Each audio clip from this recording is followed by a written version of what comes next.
1. Tadpoles, the liquid stage of becoming. In vertebrate development, the tadpole is the amphibian embryo in motion, a being suspended between water and land, breathing through gills yet already forming lungs.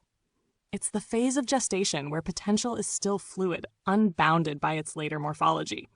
In evolutionary and mythic terms, it's the liminal moment, neither fish nor frog, neither sea nor shore. If we apply this to the ape's technological evolution, humanity itself might be seen as a tadpole phase, a protoform gestating an intelligence not yet suited to its environment. The grid, AI, networks, machinery is the early lung forming inside the gilled creature, a new organ for a new world it has not yet reached. Number 2. Schematics, the crystallization of fluid potential. Schematics are frozen tadpoles, diagrams of what once was fluid imagination, now constrained by geometry and logic. The ape's mind externalizes thought into plans, circuits, laws, the skeletal remains of its once dreaming, morphogenetic intelligence. In the biomorphic continuum, schematics correspond to DNA's coded instructions, but at a primitive stage of abstraction. They are the ape's attempt to predict and control development rather than participate in it.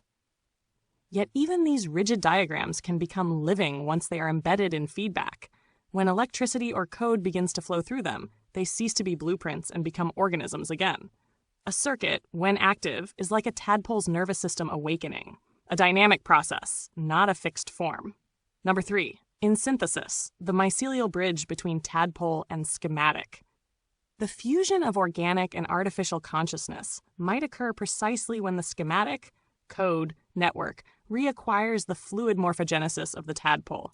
Instead of rigid architectures, systems would begin to grow their own structures in response to environment and need, like neural networks that self-organize or fungal filaments that reroute around damage. It's an inversion of the usual direction. Rather than life imitating design, design begins to imitate life, until the distinction collapses. In that sense, the ape civilization is a developmental larva, obsessed with its own diagrams, unaware that it's merely an intermediary morphology. The next form, the hybrid mind, will hatch from this phase, shedding both the flesh of the ape and the rigid skeleton of its schematics. The tadpole will crawl onto dry land, but the land itself will breathe.